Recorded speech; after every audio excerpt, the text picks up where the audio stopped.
Seigneur, que ta grâce, seule ta grâce. Nous voulons instaurer un état de droit. Et dans un état de droit, il y a une justice indépendante. Ce n'est pas à l'individu Félix Tshisekedi de commencer à faire justice.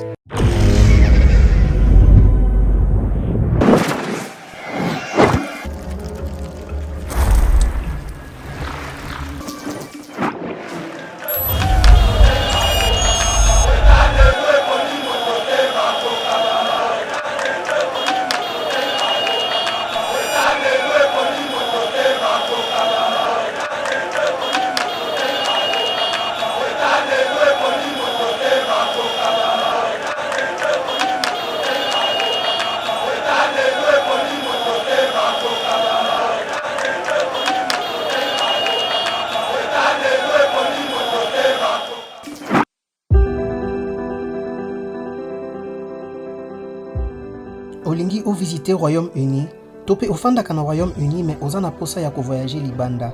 Ezala pona voyage obongisa kala, topé voyage ya mbalakata. The Globe Pharmacy a ko faciliter voyage na yo na mitungisi nyonso ya COVID-19. Azo proposer ba test ya COVID ya ndenge nyonso, test antigénique to test PCR. Nali pe couper sa certificat oyo ekosunga pona voyage na avion, train topé bateau. The Globe Pharmacy azo sunga bandeko oyo bafanda kana Royaume-Uni ozala vacciné to non vacciné. Soki olingi kobima to pe kozonga na Royaume-Uni pe oza na posa ya numéro ya réservation pour na ko remplir formulaire ya localisation ya ba passager. Pour na renseignement nyonso, benga biso na +44 20 81 27 44 24.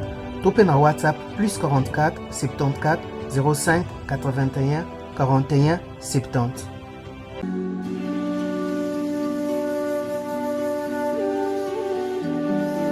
La lutte contre le réchauffement climatique, comment s'y prendre? Le réchauffement climatique contre lequel nous, la société DK Innovative, milite implique tous les impacts de la vie humaine. Nous, DK Innovative, avons mis en place un projet pour rapprocher l'agriculture de la protection de l'environnement et de l'écosystème. L'agroforesterie, pas d'agriculture sans reboisement, se situant au Congo central, s'étendant sur une surface de 900 hectares, par lesquels 530 hectares de forêt et 330 hectares de savane. Le concept est innovant car il agit sur 3 fronts à la fois, afin de permettre un développement rural mais surtout durable. Pour ce faire, la société DK Innovative et la fondation DK Innovatique, à travers ce concept, se sont engagés à planter en moyenne 180 hectares par an sur une période de 5 ans de plantes en combinaison, cacao, bananier, acacia, arachide, maïs et autres. Dans le souci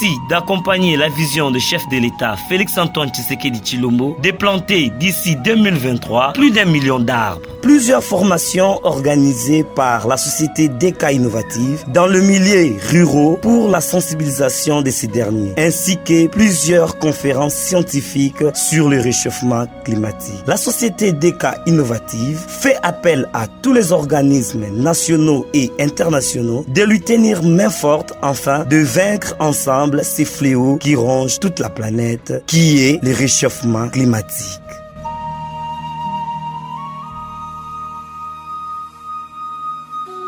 Bienvenue mesdames et messieurs sur Yeba TV, ceux qui vont rejoindre Abisso, merci de nous avoir choisis pour vous informer. Nabi Bozali et Belé dans la République démocratique du Congo, mais aussi dans le reste du monde. Bozali Kozela, Boeba, qu'est-ce qui va se dire aujourd'hui sur Yeba TV? L'actualité reste vraiment dominée par l'adresse du chef de l'État à la nation, donc à travers les 2 chambres du Parlement réunies en congrès.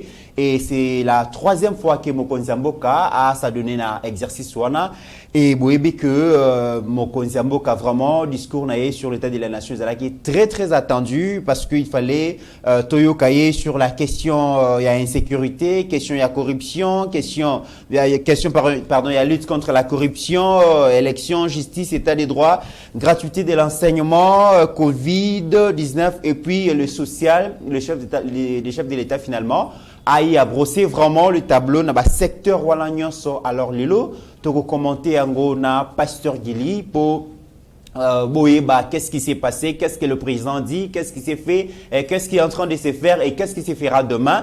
Bokoyo Kayango, Lelo, merci na staff Mobimba Yeba TV. Je vois déjà tout le monde est là. Trésor Kandolo, Benjamin Monasouk Actualité. Je vois Meshak, je vois Rabi, staff Mobimba, Bazali, Mike Azawana et puis Steve Kone et les autres. Merci beaucoup. Je vois aussi ma consoeur Abigail Kilung qui est là et elle vient de nous rejoindre. Pasteur Guili, bonjour, bienvenue, bon début de la semaine. Merci beaucoup Ndekomit, bonjour, bonsoir na Bandekonyon Sobazolanda Bisso, donc voilà on est là. Très bien, Pasteur Guili, je rappelle que Yozala Kipebongo na hémicycle ya Palais du Peuple et Mokonzi Amboka s'acquitter na devoir na obligation constitutionnelle naie conformément aux prescrits de l'article 77.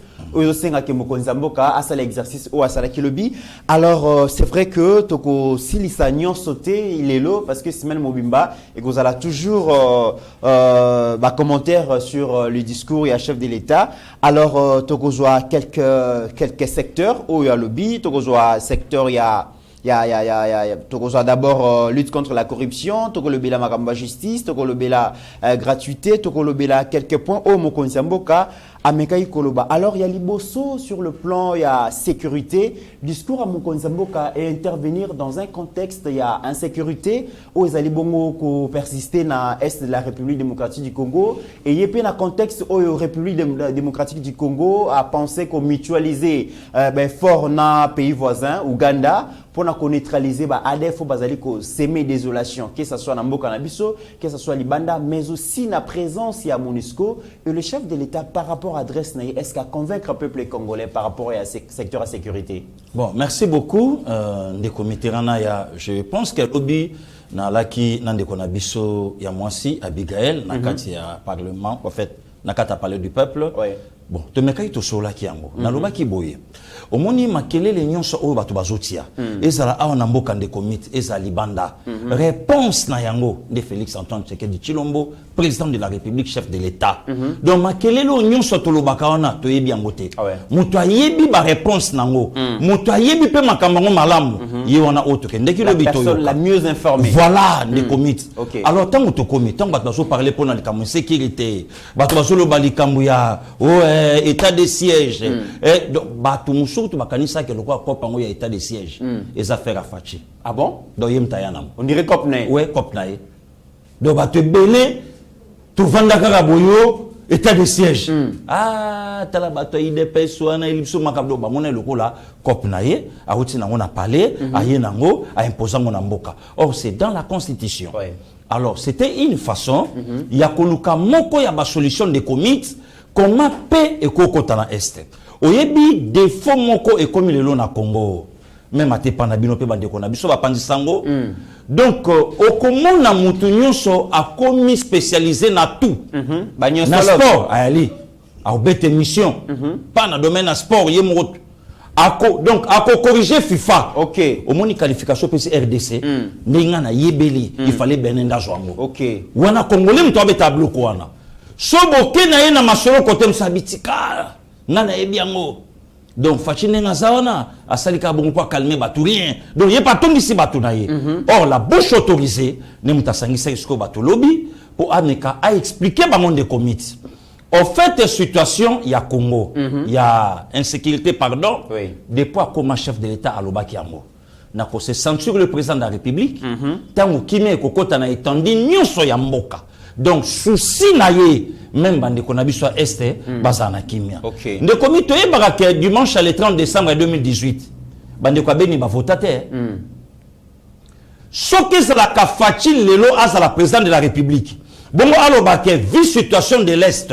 Moyen bande ko beni ba voter te bona boy. Nangana lobano ngako yoka makelele. Ba Peter Chani banga ibaleka, ba Pero Luara banga ibaleka on a zoka sur carbone sur inani alinga kia lobado on nga komona do e salama wapi makambo e salamate voilà mais ba yebite ke bande komoko boye ba votate ba priva bango à cause ya makambo le chef de l'État azolo ke lango solution lelo quand ma bandi discours alobi yango abi souci nanga ezaki bandeko wana ba vivre pe na kimia lokwa biso. Très bien. Voilà pourquoi na ofanda kimia te. Petit na suka ya mandana nga, il faut bandeko ese bavanda en paix. Très bien. Et le président de la République a rendu un vibrant hommage na FRDC à lobby banda vraiment été des sièges et ba récupérer ba bastion et belé ya ba rebelle wana ya ba ADF ya ba terroriste wana mais kokima ya ba terroriste tant FRDC allait ko poursuivre bango bazo tumba ba village bazo boma batu abi yango ndete muté ko décourager engagement na volonté na akende tina suka skilisa yango. On voit quand même un chef de l'État qui est déterminé à mettre vraiment fin à l'insécurité. Est-ce que Pasteur Guili? De comité là ya na joie grâce na lobango ngolu ya ko telemisa mokonza mboka na sorti na ye na fleuve Congo. Tant to bandi ko sola ndeko na biso mopanzi sango Israël abandi ko sola na mokonzi makambo ya est. Makambo seleke no ba militaire rwandais bakota makambo belé. Alors le ko le kutaka ndeko na biso sango kuna par rapport ya ndenge elobamelaki awa. Yoka un président oyo aza censé ya koyeba makambo yango tout pa yebi yango mais atiki litoi na ye à l'écoute ya ndeko oyo azalaki kuna abi dis-moi un peu yo zalaki wana ezalaki ndeni ndeko nanga Israël abandi sikoyo ko expliquer mokonzi alobi ezalaki na ngwe lokote bandeko ande bakomaki na nzala. Alors na cadre intimidation nde bakoti pona koluka damage bazui damage bakena bango. Et puis monsieur le président de la République il faut koyeba ke ezana elembo moko te ozola kisake soko tchelo ko la gauche côté na Congo mokonzi à propos donc c'est place la Kiwana ba gouverneur Ngobila ba premier ministre Samba Lukonde mokonzi abi OK soto bito chamir et aussi mbate to chaba borne et la kisake oyo Rwanda oyo Congo. Voilà un président tozwana ye au moins 8 à 10 minutes ya koyoka biso makambo isengelaki toloba. De commis, au moins il est là, makambo Obama. En fait, bah voix y a découragement.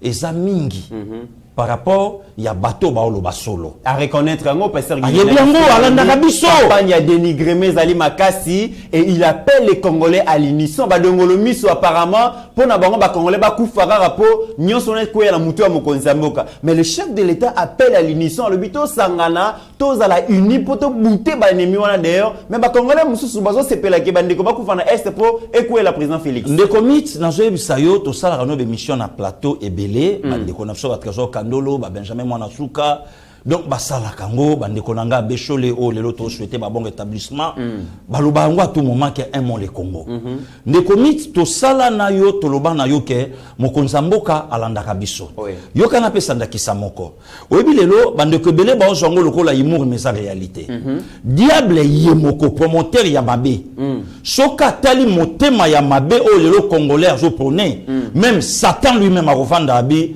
ngana sala nanga mais au Congolais obeta on dirait ça borne na yemoko 12 à Congolais leki 12 à Congolais leki donc au Congolais obeta ko ngaite die na petit na yo mais au batuana ba obeta na Congo ah te ko jijenga na moto na Congolais on même place à ça donc luka ba momoko mutu lelo ayeli biso YouTube yo ba réseaux sociaux akoko tala na ba mboka nyonso mais modèle Congolais zo sale lango même yemoko tala bi maintenant ba kop musunga pe na ye nango mais na olia na ngana Cameroun na olia na ngana ba Burkina na olia na ngana ba State na olia na ngana France mais modèle na olia na Congo jeté donc en fait souci ya Congolais zanini azwa image le cas na Soudan ya batu bakufa a pibla vital état de siège o gagné nini objectif ezanini Pasteur Guili campagne diabolisation Congolais azali ko salelo kwa bon campagne diabolisation mboka na ye campagne diabolisation des comités a diaboliser nani mboka to le président yembonko ti te raconte to beti na Benin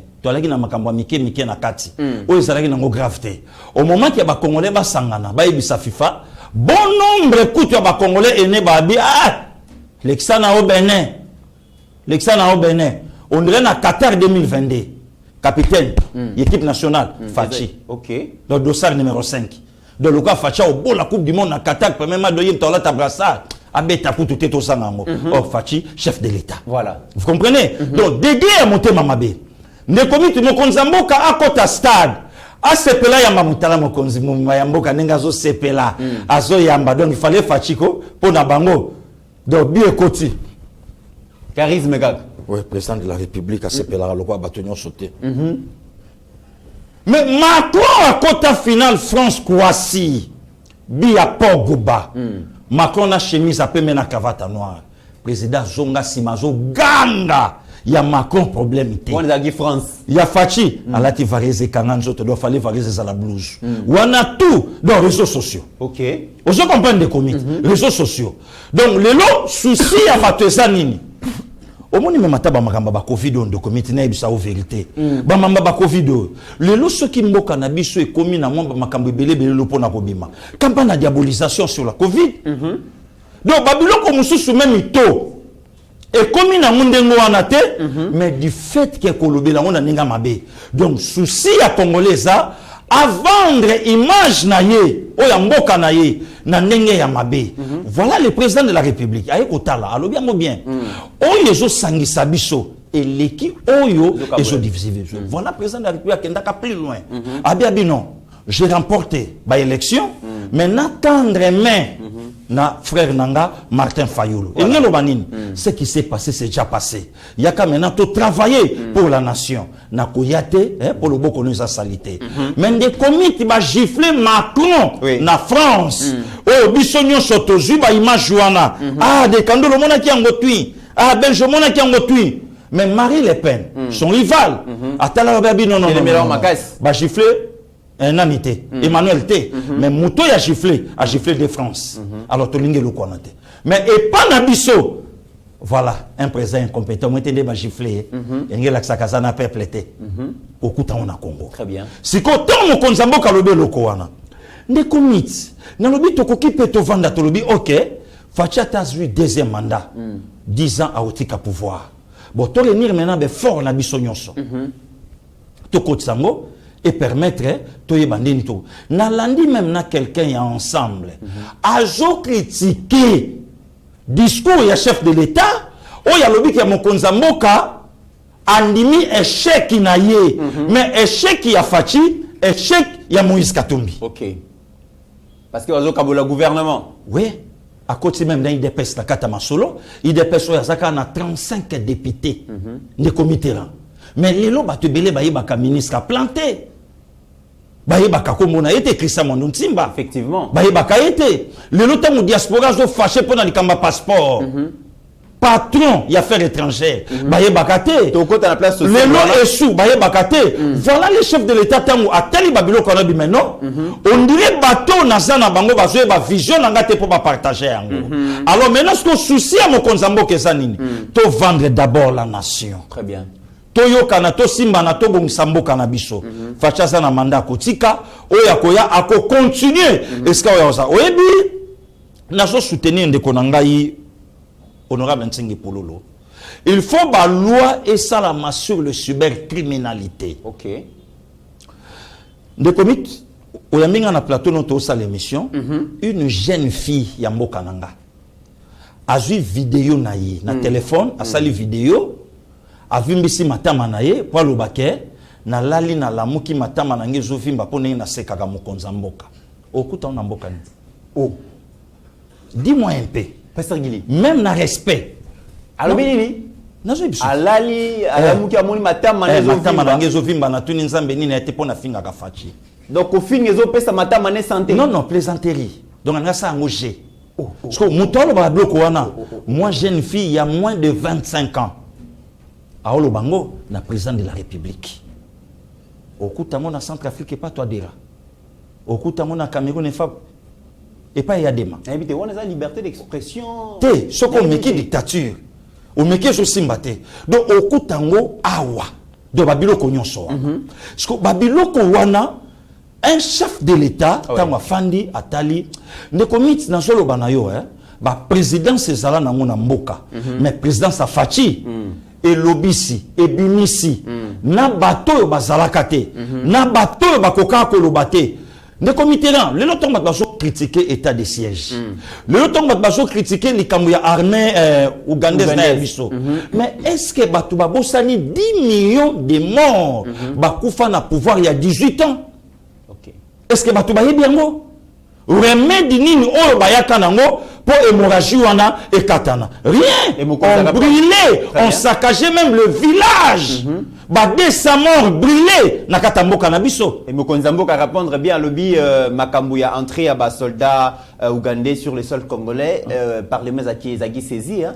Parce que ça les avait maquillé le makasi comment kota sans que le président informe le gouvernement a informé le parlement tout ça mais nengo lobby Mokonzambo a gosa Makambuté en dehors et mibe kwamboka. De comité ya il faut comprendre eloko moko lelo biso nyonso tozo apprendre na pouvoir à fachi. OK. Biso tout. Donc bamakambo to yebaka te bamakambo to yokaka te lelo biso nyonso to bandi ko yekola. OK. Ah bon? Donc yango mona même atana via Alexis Tambwe na betelo lisolo awa na mama Janine Mabunda bakenda kambangu na congrès pona nini na biso na bango tozo yekola ba yebite ke mon conseil déjà à ça signala ki na cour na prolongation ou bien ya nani ya Covid ndenge mo penalobi olandi collègue na yo journaliste oh lelo na komo benga bango donc nyonsologie bazali donc journaliste ayebi droit ayebi droit donc ayambi pe aventurier journaliste et député na ye ba va na plateau po balo bababi mais comment un président de la République a koki kobenga une armée ya mboka mususu ya sans que akota akenda vérifier avant tout na motuna sans que ayeba bon ça va de comité la naya na betelo li solo to vanda awa na 1986 na Zaïre conflit ya Hissène Habré na Goukouni Wade ina Tchad. À l'époque, Hissène Habré président ya Tchad. Hissène Habré a sali appel na maréchal Mobutu edenga et que Goukouni Wade a sali appel na nani na Kadhafi. Kadhafi atinda ba Amazon basi baya balela Hissène Habré vanda na pouvoir. D'ailleurs, Kadhafi a sala même ma déclaration lobby ceux qui n'azalaka na armée lokola ya Mobutu ne na ngana faire face na ba américain. Voilà. De komi to vanda awa problème ya unita na impela mutu makasi ya savimbi ezalaka wapi à partir ya maréchal Mobutu kotinda kokende kobunda kochaye poa babilo kebele bele donc difficulté les autres za na monde comité rana ya ezaka rapo ezafachi. Très bien parce ça c'est moi qui vous l'ai dit. Très bien. Donc au moni nyonso zolobama ezaka rapo ezafachi. OK. Mais tout la bande ko nyonso na ba question tozala awa Namibia tindela biso ba militaire Zimbabwe atindela biso ba militaire ndeko journaliste nyonso lelo bazoloba batunate est-ce que tangu ba armée étrangère yaka wa soki misato mobimba est-ce que ba signala ka parlement na biso armée ougandaise na rwandais ba betana masasi na bitumba 6 jours na Kisangani tant de morts.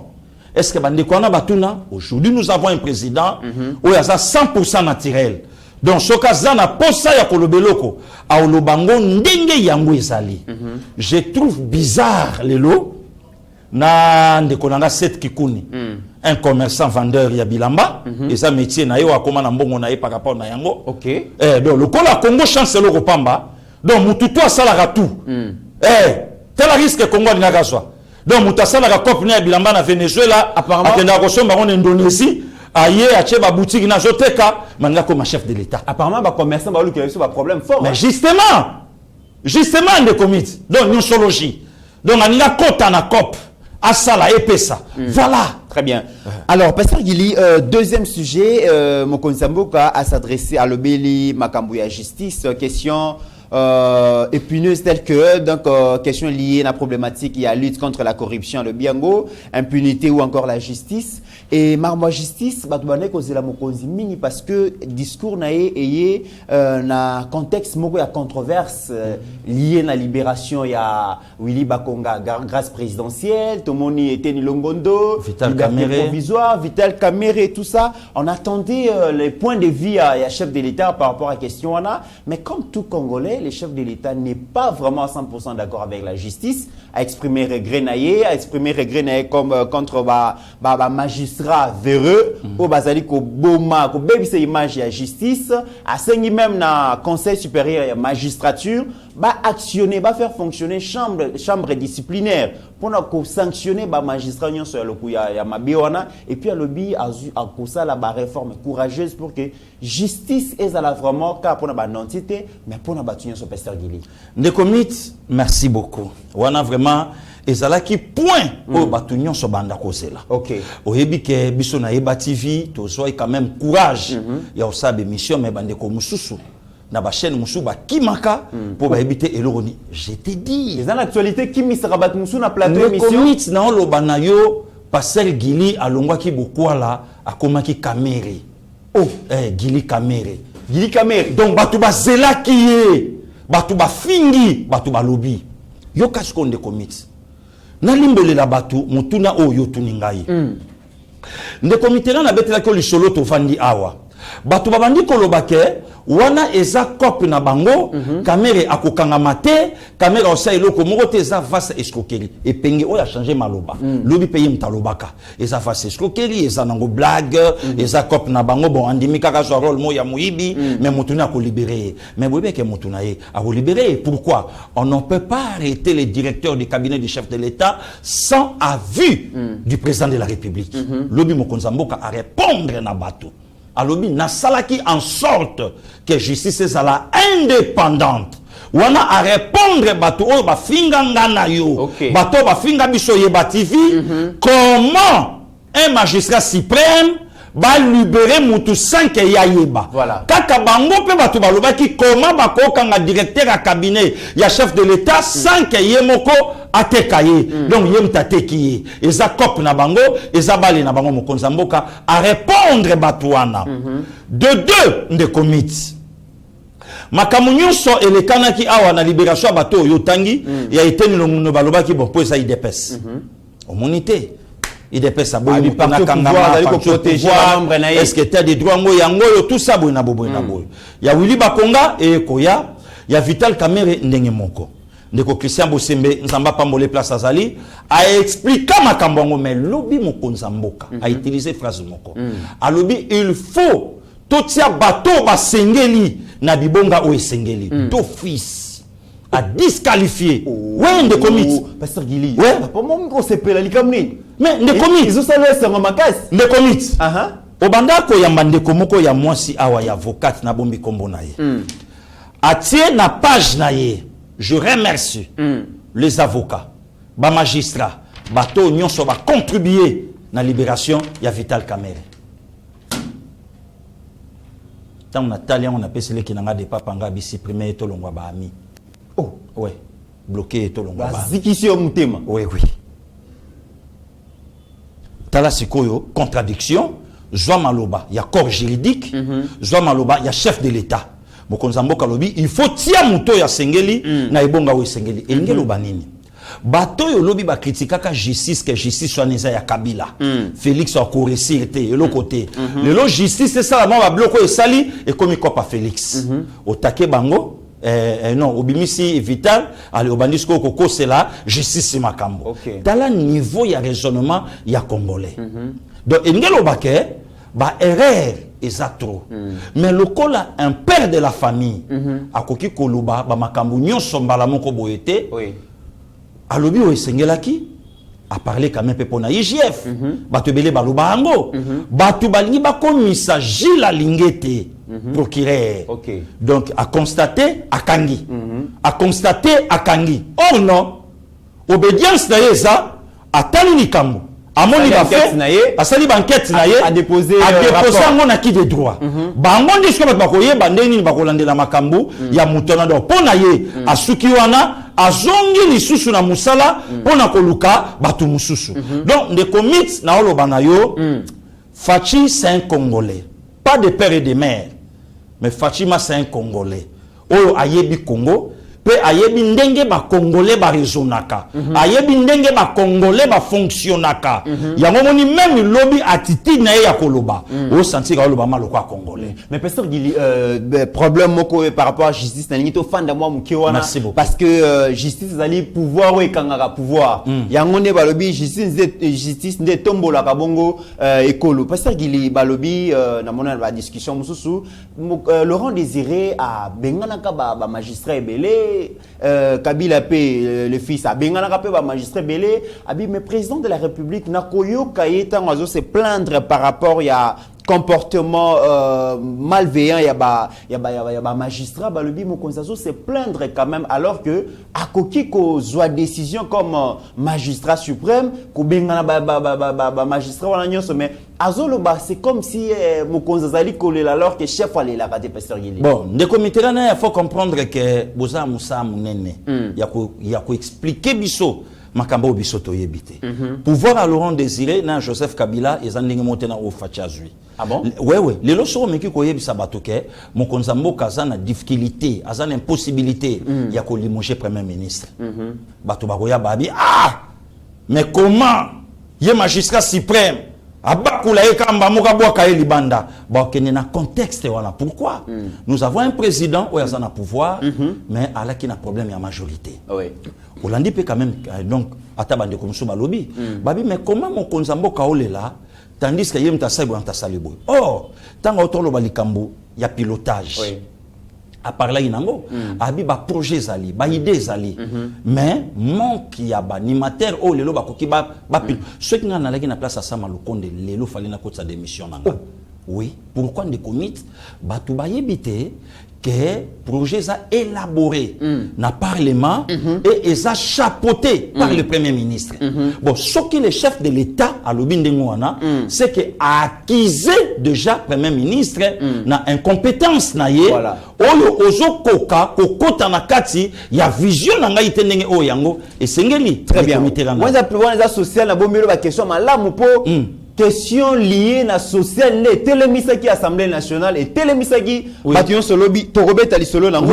Alors côté justice mokonzamboka déjà a apaisé biso lobby état des droits o ya lingi vision na ye par rapport à justice eza wazali comme on a té a kolembata ko continuer ba réforme tokozela yango pasteur Gili toke na diplomatie mokonzi mboka balobi a voyage atala te mokonzi mboka donc c'est comme si à Lula avion voyage pas na ya lingaka yango mingi mais le chef a dit mes nombreux voyages à boyangote mes nombreux déplacements a pesi raison na ngwalobi et permettre que to bimisa Congo na isolement ou ezalaki nango et puis to zongisa yango na concert des nations en tant que président de l'Union africaine président de la République démocratique du Congo et singelaki to vendre image ya Congo to zongisa Congo na kati ya ba pays ou na kati ya na concert des nations et jouer rôle nango régional au niveau international et tout ça parce que vous pensez que et convaincre bateau balbake mo konzambo ka voyager mingi ouais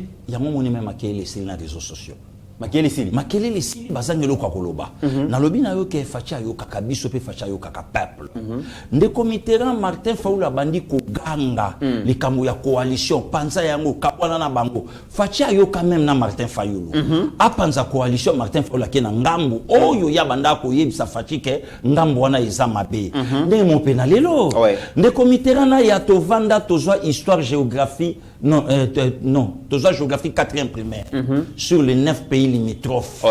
La République d'Isaïe, Tozwa, Batunyu Uganda, capitale Kampala, Batunyu Rwanda, capitale Kigali, Batunyu Tanzanie, capitale Dar es Salaam. À l'époque, Batunyu na président biso banda école primaire, na Julie Sinirere, après tu comment na mo ba président belé. O changera de Paul Biya ti lelo. Banda to banda otanga. Batuni Paul Biya za na place wala. Président Paul Biya, Batuni Soudan, Khartoum avant Ekabwana, Batuni Congo Brazzaville, Denis Sassou Nguesso pe biso changeate. Batuni Gabon, Libreville, Omar Bongo. Nyonso wana Kabila boya kina yeba ngope baboya Kabila pona nini makambo nanga bokota te botika ngana lia botika ngana Sise Congo na komisa Congo na suka na kobwa kango wewe inazebisa yo wala Kabila oui fachita ngwaye atali isolement au bisoto vivre bien mais non jamais il faut na bandana ko bouger na zongisa Congo na scène politique baninga pe baye baketo zali abandi ba mouvement lelo lisolo obeta shooter likambo yani ya il y a masculine positive. Masculinité positive. Ah voilà. Yango anezongi pour la première fois na pouvoir na ye présence à 5 à 6 chefs d'État. Oh lelo bachaki makolo na bango, nyon soné permettre biso to travailler na madame la ministre ya chef et famille. Oui, pour permettre to bimisa fachi champion na domaine wana. Ezalate. Gouvernement de Fitsa Mbongo. Et chambongo commission déjà il faut pas adopter yango année prochaine. Kasi makambo yango nyon so balobaki likambo. Sama lukonde faut chambongo. Likambo ya sama lukonde. Tokoti kayete puisque mokonza mboka asa exposé bango ache bango boso nazo ya ndeko mitterrand ya likambo ya sur le plan international batu nyonso baolanda biso bayebi ke FMI aboyaki même kopia biso mbongo pona nini mbongo FMI azopesa ya mboka batu bayeba kaboli yango basombi ba palais basombi ba jet basombi ba bloc ebele nazo yebisa yo mbongo bazui na kombo ya mboka batena ba poche na bango bango balie yango c'est grave ça FMI donc nyonso wana etiaki Congo na isolement ndeko miti kobosana te pour la première fois Congo azala participer na ba CAP 26 na ba G20 na makambo belé. Il fallait un président de comité kobo sanate conférence ya Joe Biden plus de 100 nations 111 pays merci mais parmi les 111 une dizaine de présidents bazwaki maloba parmi bango ya biso na kati tala niveau c'était sur l'avenir de la démocratie au moment Chadar azo marché à lobby dictature à lelo eleki Oyo, ya Maréchal Mobutu. Mais Joe Biden a fandi tala parmi les 10 à 11 présidents sur les centaines ya bamboka facha Zumaloba. Wana ba obetango li solote. Wana ba olobangote. Donc demarche mo konzamboka ayaki. Ayaki bon, na betano ba porte le banda. Botika biso bo pona nini. Et le René Salamaka, Makamni Salamaka, entre autres affaires à passeport, Tango Yaki Kassango, Makambe Belé, et permettre ce qu'au Congo, à qu'on appelle au Kola Baninga sur la scène politique. Akamwisi Batu Pasteur Gili, na sommet wana ya démocratie, et tout ça. À lobby que le lobo est aux alliés consolider démocratie les alliés lutte na biso il y a plusieurs années et d'ailleurs pendant la qui ça n'a pas quelques éléments là qui savent vraiment que toza wana pour instaurer que consolider démocratie to bimisi ba prisonnier politique liberté d'expression les alliés ba exilé politique ba zongi les prisonniers politiques na RDC zate et ce sont des choses ba yebite mais ça va avancer significatif pour la démocratie na biso pas ça de commit oyebika ka marche au FCC à Salaka sans lacrymogène. Oyebi ke bango bakanisa ki alegi na avantage na bango. Or y alegi na avantage maintenant il y a chef de l'État na gouvernement. Voilà. Sitting échoué. Oh y a la muka lobby. Nazo yebisa yo. Pasteur Gili. Sitting ezaki lobby. Nde komiti 6 personnes na boulevard. Mais pourquoi ba lobby les ngote? Mais est-ce qu'il événement y a moi les lobby na parler du peuple. Ba tu so ba kene parler du peuple. Ba tout. Kuna zala kite. Ba policier nyonso ba grader tout oleki na bango. Mais sincèrement na tikali ko yo ka teke ba kene na lobby na yo batu balaki na seni bato basala ki garde. Kutu bazo banga bazo senga renfort et pas général Silvano. Batala bo 6 personnes bateme na bango kuna. Toye. Oh, banane. Ote batala muka ba yoko lobake ba acteur bazala de comité oyebike Martin Fayulu a mobilisé batu bayete na lobby à l'autre côté. Ah mais on a fait un politique parce que voilà ce que babilo konyo soana et un avantage ya chef de l'État. Donc Chadar il croyait que son na lobby bongo batu bakotala ba bien fachipe. Ah non Katumbi croyait que son na lobby bongo ah donc fachipe. Oh réponse au facha au Pesabango. Réponse même il y a gouvernement et ça maintenant un avantage à Mboka. Il y a la rayonnement, il y a la démocratie. Très bien. Actuellement en République démocratique du Congo. Pourquoi? Puisque lacrymogène et ce bétama li sauté. Très bien. Ba poursuite et ça li sauté. Ba biloko belé et ça lango sauté. Critiquer, finga, sala na ondengo lingi. Loba na yo ba makambu nyonso ba occuper yote. Démocratie wana sko bango ba kipete.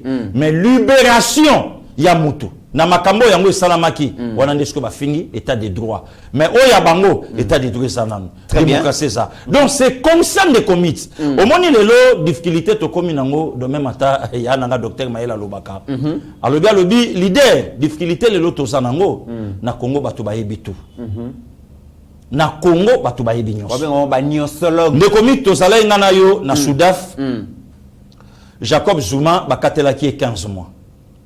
Ba papa Didier Baye bazakuna ba ninga nyonso o to ba biso bien bazakuna ba yebisa biso lelo Zuma zawapi voilà même pas 2 mois na prison à cause de maladie tokoteli Vital Kamerhe était moi personnellement passé Gili contre bandale loti lobi na tongo contre Ndekomi contre na nini ce que ça l'a kai ponanga ah be mon sona ba sentiment na ngenga ko sala hors justice yango wana te siko siko lobi mokonza mboka a expliqué même mécontentement na ye atalisi yango na betelo lisolo ya ndeko moko avocat fala comme ministre par rapport ya famille politique o ya zalaki alors tanga moni esimbité à quelle opposition mais ça yebisa batu ke mbali boso na Congo mwasi a marché na robe wana beteli lisolo te marché na robe alatima et puis robe ni ya couleur ni ya pembe donc azopé sa confiance l'état des droits le logo atana latina robe na okima mbangu te eloko moko te ayebi na ye mais na page na ye a remercier ba avocat na ba magistrat ba yoka ba o nyonso ba contribuer na libération ya Vital Kamerhe très bien voilà mais voilà sikoyo même na bande konyo diaspora ba otala biso ba bombami wana ba olobate muta obetango aza siko na bloc patriotique aza na ngambo wana abeti yango siko kuna wana batu balobite mais ne sika siko batu basonga baloba ah bon donc le président de la République a vraiment siko ko la démocratie donc ce qui peut ba libérer ka Koffi Olomide awa batu wanga baloba non a libérer Koffi Olomide pour akendeki na Beni siko lokola ba libéré na mboka Macron bande konyo ba na France basange loko koloba kuna pe état de droit te puisque to yebi motif yo ba bengela Koffi Olomide kuna donc le lope na France to lo ba keno état de droit pe ça na ngote c'est ça les problèmes voilà. Parce que alors to komiko kende vraiment vers l'atterrissage na bombaki o ba menuvance to bombaki en vraiment na suka Pasteur Gili les social et à peuple congolais je ne sais pas congolais à lingini mais l'impression personnelle que j'ai, on a affaire à un président sincère, qui dit vrai, peu importe réaction c'est un homme d'État la public, c'est un homme d'État. C'est un homme d'État. Le président de la République a pris les risques de dire que je suis conscient que les conditions de vie sociale, il y a peuple, ils ont malamu vraiment. Eza na ba Congolais baza na difficulté ya kokangisa les début du mois. Alobeza na ba Congolais baza na accès na maïté na courante banzele ezalité. Naza conscient nayebi situation wana.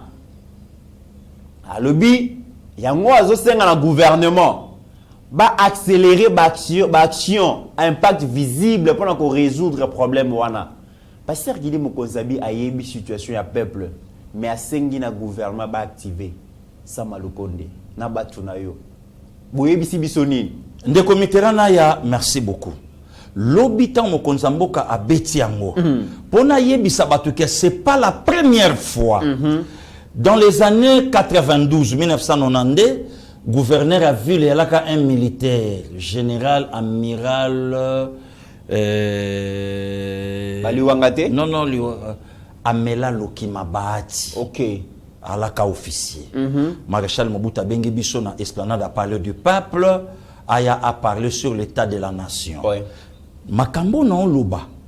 Bandeko toza niveau moko na ba oba lekinga na mbula.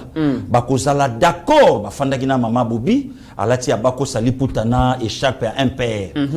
Tangu ayebi ke, tangu Maréchal Mobutu alobi, na yebi ke bozana nzala.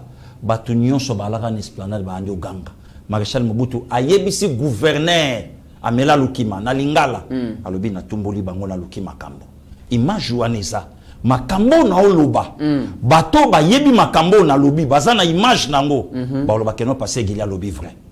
Voilà un président de la République. Ndeko Mitterrand ya na 2010 Joseph Kabila amemi biso ka wana alobi na biso année oyo 2010 et ça année du social na 2010 ndeko Mitterrand lobi na pokwa na bengi yo ngabi ndeko mit oza ko se rappeler to salaki na fiki na 2006 Kabila oluka deuxième mandat Lena Vital Kamerhe directeur à campagne alaki biso ba autoroute alaki biso no ba biloke belé ezo salama abito kotonga autoroute ko banda Gemenati Kinshasa azalaki na safari ya manche courte na body ya pembe na kati na fiki bato baza na image wana bayebi pourquoi na lobby en 2006 ouais na 2006 ndeko mit na ko répondre ndeko na ngai ya mwasi wana oya FCC nani ya Francine Muyumba dans la sénatrice, voilà la sénatrice avec tout le respect na ko répondre yetango lobby ke bongo oyo la kaki biso année passée bongo na lelo to tikali na inane avec tant de routes oyo lobby et ko salama comment na ngaki na répondre ye pour au moins que lelo to sana besoin biloko wana te lelo to ana besoin tout ça l'effort tout on a puisque Kabila qui a fait 18 ans au pouvoir a tikeli biso nzela mon côté Pasteur Gili oui atikeli biso nzela mon côté nzela ezate muza tikela biso nzela moko muze nzela tikela biso oya cha goudron ko banda na rond-point ya Robo na rond-point ya Sosa okoma na coin ya Pongabi tronçon wana kaka nde yango muze atikela biso Kabila tikeli biso nzela mon côté mais wana zo tout mola Nemi Moulanya alobi baki oyo Kabila tiki stabilité économique sécurité la démocratie atiki makambo belé c'est aujourd'hui que président Félix Ndé azali ko sapé baki ya démocratie. Bon, ndeko mit nazana temps kolanda ba flatteur. Peut-être ngozolo baki Kabila tiki le côté bango ba robo ba. Na lobby nazana temps ya kolanda ba flatteur te. Oh, ba flatteur. Soki Kabila de sa propre bouche a lobby qu'il est arrivé ko changer homme congolais te. Quand le changement au Kabila alingaki a changé homme congolais. Vu au akokutela homme congolais. Homme congolais dans son grand H. Vu au akokuta. Ayako lobate que non a changé homme congolais pas longolaye a comme c'est gabonais. Donc vu au na akokuta congolais fallait na changer. OK. Kabila coûte dollar na 311. Atiki on a combien? Na 1600 et quelques. Bon siko lelo tango ya jolo bake ba ki oyo Kabila atiki. Ba ki ya koboma batu. Ba ki ya kokanga ba député na ba sénateur avec oui na ba immunité na wana ba ki yango wana ba ki yango ba ki ya ba détournement ba ki ya ba hold up dis-moi de Mitterrand il y a ba carte visa voilà il y a ba carte visa ba ki ya ko piétiner IGF nde yango wana ba kini de Mitterrand sans bateau ba kini. Problème, il y a bloc 14. Il fallait faire comme un chef de l'État pour assister un Didier Boudimbu. Jeune qu'il est, au la Jambon, on a y'a na poche, y'a na famille na yé. On y batinda quelques membres FCC Bakenda, 200 millions bima, mais mon quoi le balobi bali y'a qui y'a ngabo piana 50 millions. Et pourtant, le 10%, il y a budget financé dans le ministère, il y a hydrocarbures. Il y a hydrocarbures. Voilà, les comités. Bakini ni o lelo ne mumulanya akolo banabiso. Non. Bango moko baloba que Soki Ramazani Shadari arata pouvoir, il a contribué pour beaucoup. Alors bakini no lelo akoloba. Aujourd'hui, nous avons un président oyo ayeko bimisa Congo. Nakata tombo. Ouais, je te dis. Pasteur Gili. Biso stoza nakata tombo. Ne commit. Nazolo banayo lelo ba donner nyonso o fatia komi ko sala. Il faut zamoter mamabe. Je te dis. Il faut zamoter mamabe de comité naya. Donc ozomona ke ba makambo to yeba kité. Oui. Le peut to moyeba. Tout na bato nyonso lelo ba comment finga na internet mo koni ba kata internet pendant 2 jours.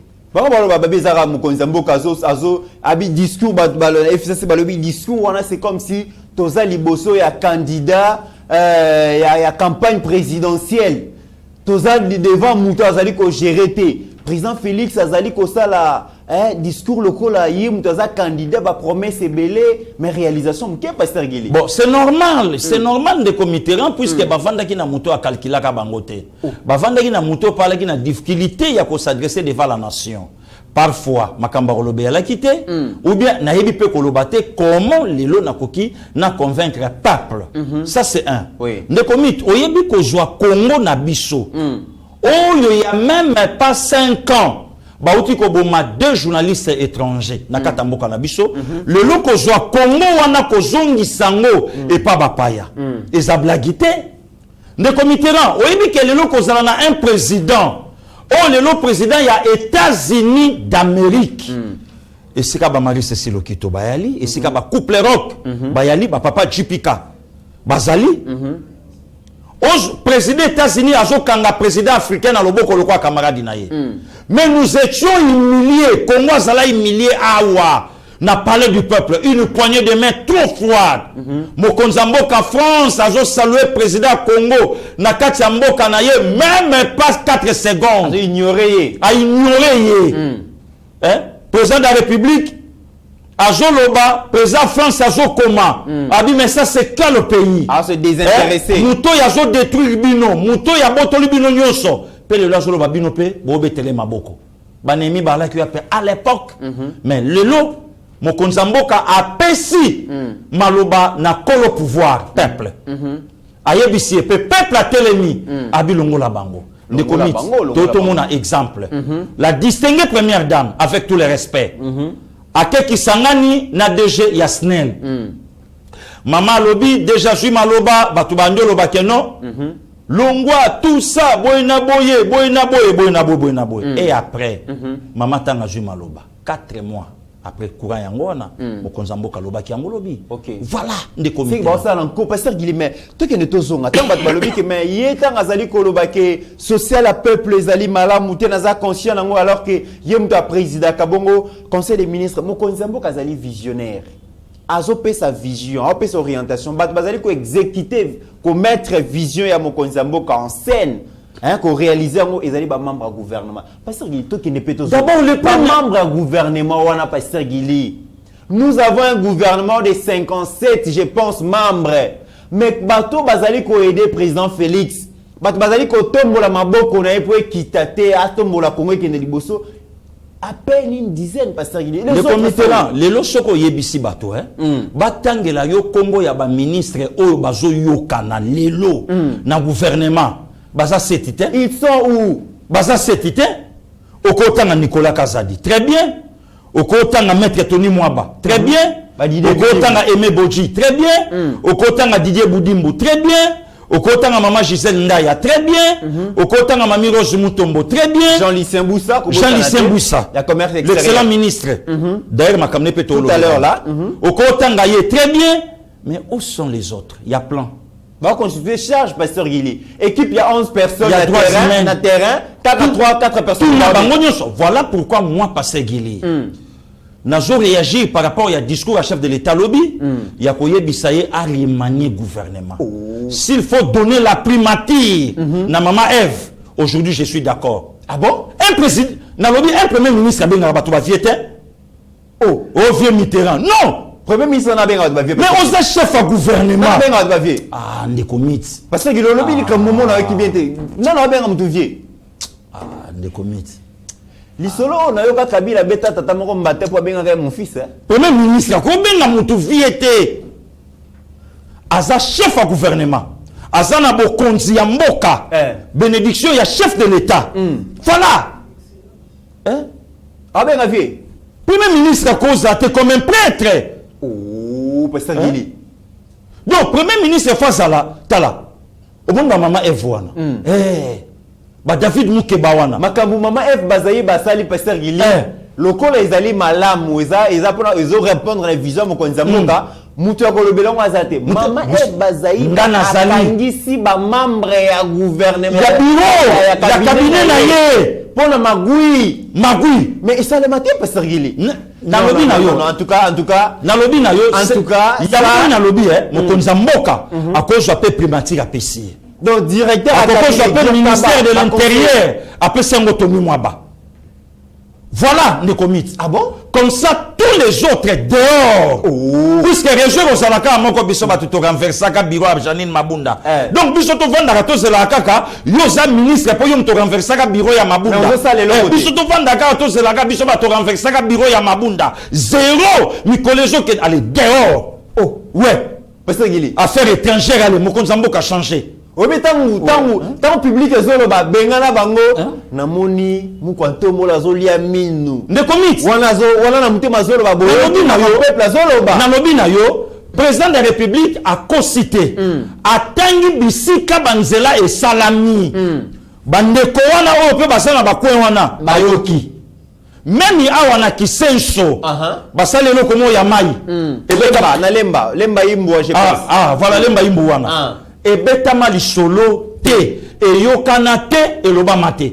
Il fallait mokonza mboka ye moko aya aloba. DG ya SNEL aosa musanini. DG ya Régie des eaux aosa nini. Donc lelo fallait tope saka merci na balicien ekofo. Lelo fallait tope saka merci na DG ya DGI pasteur Bernard. Donc lelo fallait tope saka merci na Bachira Lingete. Lelo fallait tope saka merci na Charles Moudiaï. INSS. Donc lelo fallait tope saka merci. Il y a Jean-Claude Moubenga. Il y a un moment qui a raison. Avant même au Konzamboka le baquet gouvernement, il faut pas accélérer. Moi Mali l'équipe warrior charge les autres et pas à Batumoko. Mais c'est ça. Parce que le but au il a bon avec des têtes. Après ça qui au ministère au Salini. So ba benga no pe banda qui est opposition. Mais justement en des comités là. Parce qu'il est aussi lisa dans les Kambuya Covid. Mais comme les Kamba Covid dans l'inga vraiment mo Konzamboka le biango mais na ko senga to zongela na no vidéo moko ya excellence Jean-Lucien Mboussa, qui a représenté le chef de l'État en Rwanda. Ils ont qui Covid et semé désolation en Afrique. L'économie en Afrique pèse vraiment touché dans les Covid. Et le chef de l'État, comme président de l'Union africaine, a zali koluka. C'est que l'Afrique y a mise en charge. Mamba Covid, solution est africaine.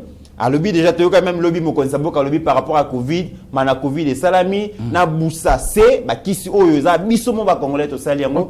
To yo quand même ndenge mo konsamboka zali ko valoriser Afrique par rapport à makamozali koleka ceux qui mon koka kopé ça biso extrait à l'excellent ministre Jean-Lucien Mboussa. Voilà, il y a Jean-Lucien Mboussa qui n'est que représenter mon konsamboka na lisolo a vaccin na Rwanda je pense. Notamment l'existence des ressources humaines qualifiées, des intrants et des laboratoires de contrôle de qualité de médicaments est prête à faire sa part pour les succès de cette agence.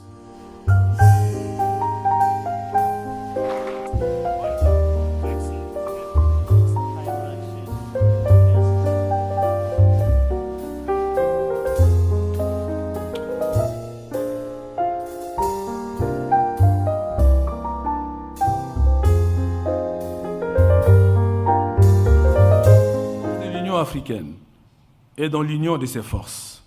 En effet, comme le dit si bien un proverbe africain, si tu veux aller vite, marche seul. Mais si tu veux aller loin, alors marchons ensemble. En ce qui concerne la production des vaccins et des médicaments, l'Afrique devrait aller loin et vite. Aller loin et vite demande de développer rapidement des compétences, des capacités technologiques, ainsi que la mobilisation des ressources. Nous devons donc investir massivement dans la recherche. Dans l'entretemps, il est urgent que nos pays utilisent pleinement les mesures juridiques et politiques, y compris les flexibilités consacrées par l'accord sur les aspects des droits de propriété intellectuelle qui touchent au commerce. À ce sujet, conformément à l'article 66.2 de l'accord sur les aspects de la propriété intellectuelle touchant au commerce, relative au mécanisme de traitement spécial et différencié, nous devons soutenir la position de l'Union africaine qui stipule la mise en place des dispositions permettant aux pays riches de respecter leurs obligations en termes de transfert de technologies en faveur des pays les moins avancés. Nous pouvons relever les défis que nous lance la pandémie de Covid-19. On sait qu'elle constitue une occasion de repenser nos systèmes de santé afin de les rendre plus résilients. Oui, nous le pouvons. En effet, plus récemment, les travaux des chercheurs congolais ont permis de trouver les traitements contre la maladie à virus Ebola. Bien plus, la mise sur le marché de 2 médicaments anti-Covid, à savoir le Manacovid et le Duba-C, a démontré la capacité de l'Afrique à contribuer aux efforts mondiaux de lutte contre cette crise sanitaire.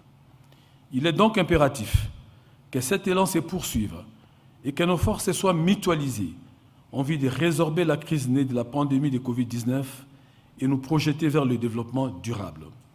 Autant dire, la tâche est à notre portée.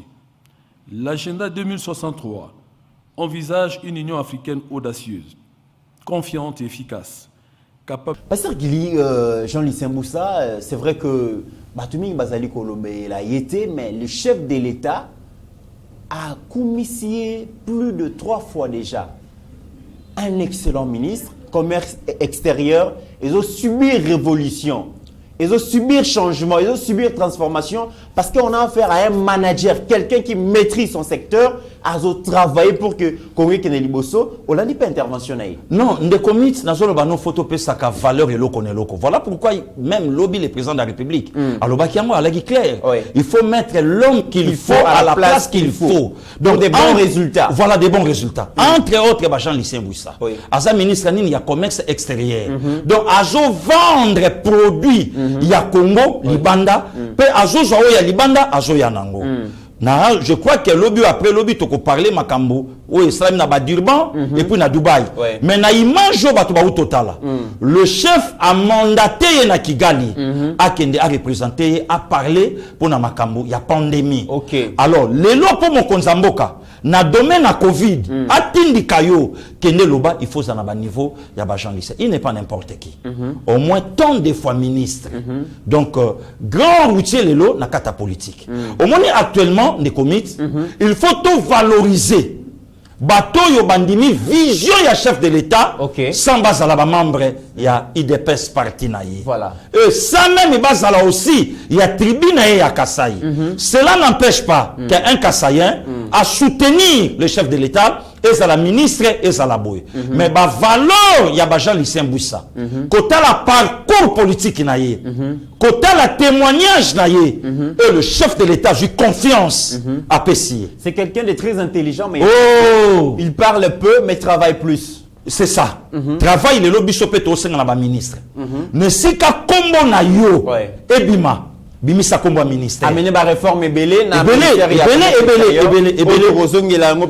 et puis il est entouré na bateau le lobazo secondé oh le lobaza compétente par rapport à travail oh le loba osala na service à communication na yo okuta ba madame Kokongobe okuta ba Solvina Kazadi donc bateau le lo quand même baza bandimi vision ya excellence donc voilà le comité rang le lo tala yoana na Rwanda le gens pensent que coopération ya biso na bateau na fezaka par rapport à guerre ou bien bateau bazo lingani ni keno biso na bango to lo banakate na expliquer bateau de comité.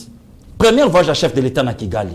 Il a dit clairement, na président Kagame, abingana yo toza sansa koleka. D'ailleurs, aux appels présents, ouais, les bouchons na Rwanda te, ni non plus ngai. Mais, ba frontière na biso, ils a censé, ils a la cohabiter, si mokile ko manasuka. Très bien. Mais ba tu ba yebite que lelo mokonzamboka a eu mandat ya kotinda ministre commerce extérieur. Donc yem taza censé ya ko vendre Congo Libanda. Très bien. Donc ya ko teka produit ya mboka.